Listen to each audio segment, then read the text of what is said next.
요즘 참 많이 어렵다고들 합니다. 지난 주간 계속해서 제가 대신반 기간 동안에 저희 목사님을 모시고 이제 성도님들 가정을 방문합니다. 그런데 신방을 하면서 오늘 우리 성도님들께서 어떻게 사시는지 또 보고, 그리고 또 성도님들 한 분 한 분을 좀 더 알아가는 시간이어서 저는 개인적으로 굉장히 은혜롭고 좋은 시간이었습니다. 그럼에도 안타까운 사실은 모두가 어려움 가운데 있다라는 것입니다. 동일하게 대체로 성도님들로부터 듣는 말이 이 일을 해오면서 이번만큼 어려웠던 적은 없습니다 라는 말을 많이 하셨어요. 눈에 보이는 우리의 삶은 참 막막한 그 자체인 것 같습니다. 우리만 어려운 것도 아니고 우리나라만 어려운 것도 아니고 세계적으로 어렵긴 합니다만 그럼에도 참 막막합니다. 사업체를 가지고 계신 분이나 직장 생활을 하시는 분이나 다르지 않습니다. 어려움의 차이는 조금씩 있을지 모르지만 모두가 힘든 시기를 보내고 있는 것이 지금의 현실입니다. 다른 사람들은 어렵지만 난 괜찮아 라고 하시는 분들은 없습니다. 나만 지금 좋은 길 위에 있다라고 말씀하시는 분들은 없습니다. 모두가 힘들고 어려운 이때 우리는 우리의 믿음을 객관적으로 바라볼 수 있어야 합니다. 우리가 지금 이 상황 가운데 무엇을 의지하고 그리고 무엇을 따르는지에 대해서 살펴볼 수 있어야 합니다. 그리고 그것이 나의 진짜 믿음이고 나의 진짜 속마음인 것입니다. 어려울 때 내가 무엇을 붙들고 있는가, 내가 무엇을 믿고 있는가, 우리는 이 시간 한번 살펴보기를 원합니다. 사실 오늘 본문은 5장 21절부터 시작을 합니다. 근데 본문이 너무 길어져서 오늘 전하고자 하는 말씀의 핵심되는 구절, 두 구절만 제가 선택을 해서 함께 나누었습니다. 21절에 예수님께서 배를 타시고 맞은편으로 건너가셨다라고 기록하고 있습니다. 그럼 예수님께서는 어디로 가셨던 것일까요? 5장 1절에 이렇게 기록되어 있습니다. 예수께서 바다 건너편 거라사인의 지방에 이르러. 예수님께서는 전도하시기 위해서 거라사인의 지방으로 들어가셨습니다. 그리고 그곳에서 귀신 들린 사람을 고쳐주셨는데 그 지방 사람들이 예수님께서 하신 일을 보고 알게 된 후에 그 지방에서 떠나가시기를 원했습니다. 쉽게 말해서 쫓겨나셨다는 거예요. 지도를 살펴보니까 이 거라사 지방은 갈릴리 지방 맞은편 동쪽 편에 있는 그 지역이더라고요. 그래서 예수님께서 배를 타시고 맞은편으로 건너가셨다는 것은 예수님께서 돌아오신 곳이 갈릴리 지방이라는 것입니다. 예수님께서 다시 갈릴리 지방으로 돌아오시니 많은 사람들이 예수님께 모여들기 시작합니다. 왜 사람들은 예수님께로 모여들었을까요? 이 당시 사람들이 예수님께로 모여든 이유는 예수님께서 많은 병자들을 치료해 주시고 귀신도 쫓아주시기 때문에 그 모습을 보기 위함이 아니었을까 생각을 합니다. 그런데 이때 회당장 야이로라는 사람이 예수님을 찾아옵니다. 그리고 발 아래 엎드렸습니다. 회당장이라는 직책은 우리가 생각하는 것보다 훨씬 높은 직책입니다. 이 당시에 회당장의 직책을 가진 사람들은 예배를 주관하고 기도를 하며 율법서와 선지서를 읽고 설교할 사람들을 택하는 일을 했습니다. 또한 율법에 어긋나는 사람들이 있을 때 그들을 질책하기도 했습니다. 예수님을 찾아온 야이로라고 하는 이 사람은 유대 공동체에서 존경받는 사람이었습니다. 이 사람이 예수님의 발 앞에 엎드렸다는 것은 매우 이례적인 일입니다. 그 자리에서 그 모습을 본 모든 사람들은 매우 놀랐을 것입니다. 하지만 이 야이로라는 사람은 그런 것들이 신경 쓰이지가 않았습니다. 왜냐하면 그의 어린 딸이 곧 죽게 되었기 때문입니다. 그렇기 때문에 다른 사람들의 눈을 신경 쓸 겨를이 없었던 겁니다. 이미 예수님에 대한 소문을 익히 들어서 알고 있었기 때문에 빨리 오셔서 자신의 딸을 구해 주시기를 원했습니다. 그는 자신의 체면이나 사회적 지위 따위는 생각하지 않았습니다. 무조건 주님 앞에 와서 엎드렸습니다. 그의 그런 모습에 예수님께서는 야이로의 집으로 발걸음을 옮기셨습니다. 예수님께서 자신의 집으로 함께 가시는 것이 얼마나 기뻤을까요? 예수님께서 가시기만 하면 자신의 그 아픈 딸이 나을 거라는 그 믿음, 그 설레임, 그 기대, 그리고 동시에 조금이라도 늦으면 어떡할까? 그런 초조함, 그런 마음들이 동시에 일어나지 않았을까요?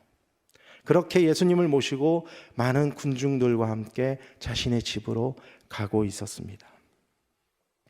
그런데 갑자기 예수님께서 멈춰 서셨습니다. 그리고 엉뚱한 말씀을 하십니다. 누가 내 옷에 손을 대었느냐?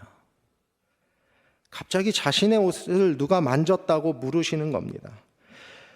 우리가 다 읽지는 않았습니다만 5장 25절에 큰 무리가 예수님께 모여들었다라고 기록을 하고 있습니다. 많은 사람들이 예수님을 따랐고 질서가 있었겠습니까? 뭐가 있었겠습니까? 서로 밀고 밀치면서 그렇게 막 몰려서 가고 있는 상황이었습니다. 옷이 아니라 몸으로 서로 부딪혀도 이상하지 않을 상황이었습니다. 그럼에도 예수님께서는 굳이 누군가가 내 옷에 손을 대었다고 손댄 자가 누구인지를 찾고 계신 것입니다. 그러자 제자들이 말합니다. 5장 31절입니다. 무리가 에워싸 미는 것을 보시며 누가 내게 손을 대었냐 물으시나이까. 여러분, 이 구절이 정말 재밌는 구절입니다. 한번 상상해 보시길 바랍니다. 수많은 인파가 예수님께로 몰려왔습니다. 수많은 인파 속에서 예수님을 보호하기 위해서 제자들이 겹겹으로 둘러싸서 겨우겨우 이렇게 막 움직이고 있습니다. 예수님을 그렇게 호위하면서 보호하면서 앞으로 겨우겨우 움직이고 있는데 갑자기 예수님께서 멈춰 서십니다. 그리고는 누가 내 옷을 만졌어? 라고 말을 하는 거예요. 제자들 입장에서 어땠을까요? 미치고 환장할 노릇인 겁니다. 옆에서 누가 쳐도 당연히 칠 수밖에 없는 상황이고 몸이 부딪힐 수 없는 상황인데 거기서 누가 내 옷을 만졌어? 누가 내 옷을 만진 거야? 라고 말씀을 하시는 겁니다. 오늘 본문은 나이스하게 무리가 애워싸 미는 것을 보시며 누가 내게 손을 대었느냐 물으시나이까 라고 적혀 있지만 이거를 좀 구어체로 우리가 쓰는 일반적인 언어로 말을 한다면 이럴 겁니다. 아니 주님, 지금 사람들에게 밀려서 가는 거 안 보이십니까? 이 상황에 누가 내 옷을 만졌냐고 지금 물어보시는 겁니까? 이 상황이 지금 안 보이십니까? 짜증과 약간의 분노가 섞인 반응을 했을 것입니다. 하지만 예수님께서는 아셔야 했습니다. 당신의 옷을 누가 만짐으로 당신의 능력이 나갔기 때문에 예수님의 옷을 만진 사람을 찾으셔야 했습니다. 이런 상황에서 한 여인이 예수님 앞으로 나와 엎드립니다. 그리고 그가 지금까지 자신이 겪었던 일들을 이야기합니다. 여자의 이야기를 들은 예수님께서는 그저 다른 것을 묻지도 않으시고 이렇게 말씀하십니다. 34절입니다. 딸아, 내 믿음이 너를 구원하였으니 평안히 가라. 내 믿음, 네 병에서 놓여 건강할지어다. 이 여인은 12년간 혈류증이라는 병으로 인해서 많은 사람들에게 상처를 받고 많은 의사들을 거치며 재물도 다 잃었습니다. 그렇지만 자신의 몸은 계속해서 나빠져만 갔습니다. 몸만 아픈 것이 아니라 그녀의 마음 역시도 상하고 골마서 치료가 필요했던 것입니다. 이런 그녀에게 예수님께서 내 믿음이 너를 구원하였으니 평안히 가라고 하시며 그녀의 몸뿐만 아니라 그녀의 상한 마음까지도 치유해 주셨던 것입니다. 이 여인뿐만 아니라 회당장 야이로뿐만 아니라 우리 역시도 많은 문제들을 가지고 살아가고 있습니다. 그 문제들을 볼 때 답답하고 해결할 수 있는 길은 보이지 않고 어떻게 해야 할지 도무지 알 수 없을 때가 있습니다. 이런 막막한 상황 가운데 있을 때 우리는, 저와 여러분들은 그리스도인으로 세상과 다른 모습을 보여야 합니다. 구별된 모습으로 그 문제들을 바라보고 해결 방법을 구해야 합니다. 바로 주님 앞으로 나오는 것입니다. 주님을 바라보고 주님께 우리의 문제를 내려놓아야 한다는 것입니다. 쉬운 일은 아닙니다. 믿음으로 간절히 진심으로 구해야 합니다. 우리의 문제들을 해결할 수 있는 힘과 지혜를 달라고 구해야 합니다. 앞에서 언급했던 회당장 야이로는 자신의 딸을 살리기 위해서 주님 앞으로 나왔습니다. 혈루증 앓는 여인 역시도 자신의 병을 주님의 옷자락만 만질 수 있다면 내 병이 낫지 않을까라는 그 믿음으로 주님 앞에 나왔습니다. 마가복음 3장은 손 마른 한 사람에 대해서 이야기를 합니다. 그 역시도 자신의 쓸 수 없는 그 손을 예수님은 고쳐주실 수 있지 않을까, 그 믿음으로 예수님을 회당으로 가서 예수님을 기다렸습니다. 우리 역시도 마찬가지라고 생각합니다. 우리 역시도 마찬가지입니다. 우리 가운데 문제가 있습니까? 주님 앞으로 나오시기 바랍니다. 가정의 문제, 직장의 문제, 관계의 문제, 우리는 모두 크고 작은 문제들을 가지고 있습니다. 그 문제들을 온전히 주님 앞에 내려놓고 부르짖어야 합니다. 그냥 주님 길을 보여주세요가 아니라 정말로 엎드려서 주님 앞에 부르짖어야 합니다.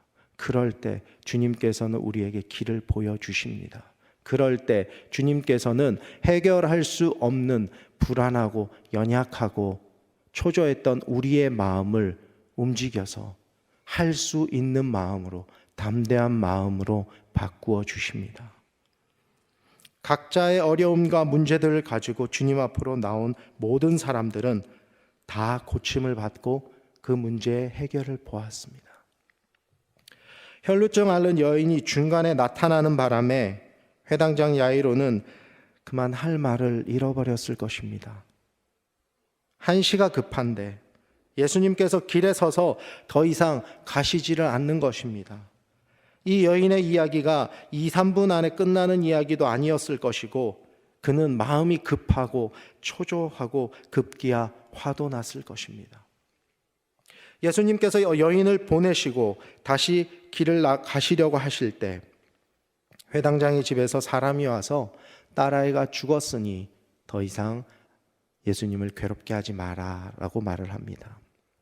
그 순간, 그 짧은 순간 야이로의 머릿속에 어떤 생각들이 스쳐 지나갔을까요? 이 여인만 아니었다면, 예수님께서 그 여인의 말을 듣지 않으셨다면, 옷을 통해서 능력이 나갔든 말았든 그냥 갈 길을 빨리 가셨더라면 회당장은 여러 가지 생각들을 했을 것입니다. 원망도 했을 것입니다. 그리고 그는 절망했을 것입니다. 그런데 그 말을 들은, 야이로의 집에서 온 사람의 말을 들은 예수님께서 야이로를 보시고 이렇게 말씀하십니다. 두려워하지 말고 믿기만 하라. 두려워하지 말고 믿기만 하라. 야이로는 예수님의 말씀을 믿었습니다. 예수님과 함께 집으로 간 야이로는 아이가 눈앞에서 다시 살아나는 것을 보게 됩니다. 순간 절망적이고 회복할 수 없을 정도로 일이 전개되는 것을 볼 때가 있습니다. 정말로 우리의 힘으로, 우리의 손으로 해결할 수 없을 정도로 일이 악화되는 경우가 있습니다. 우리 손을 완전히 떠나버린 그 문제 앞에서 절망하고 좌절할 때가 있습니다. 그럼에도 불구하고 우리는 믿음을 잃지 말아야 합니다. 흔들리지 말아야 합니다. 두려워 말고 믿기만 하라는 주님의 말씀을 있는 그대로 믿어야 합니다. 순종해야 합니다. 우리의 눈으로 보기에 실패이고 돌이키지 못하게 망가져 보일지라도 주님의 일하심을 믿고 기다려야 합니다. 주님의 때에, 주님의 방법으로, 주님이 원하시는 사람을 통해서 우리의 삶에 역사하실 아버지를 오늘도 바라고 기다리며 주님 앞으로 나아가기를 소망합니다.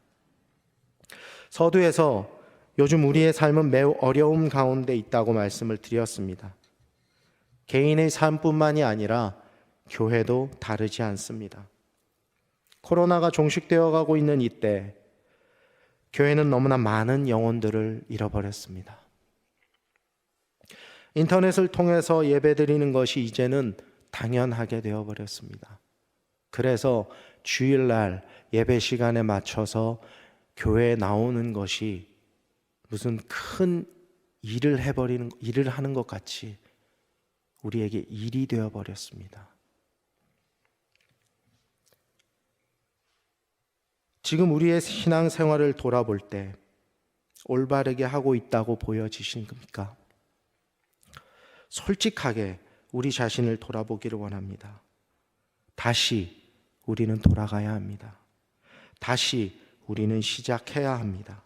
다시 우리의 신앙을 점검하고 한 마음으로 일어나야 합니다. 예배를 드릴 수 있는 환경이 우리 앞에 지금 열려 있습니다. 이제 다 교회 나와서 예배 드려도 되잖아요. 우리 이제 대면 예배 드릴 수 있잖아요. 그렇죠? 이제 우리 앞에 예배를 드릴 수 있는 환경이 열려 있습니다.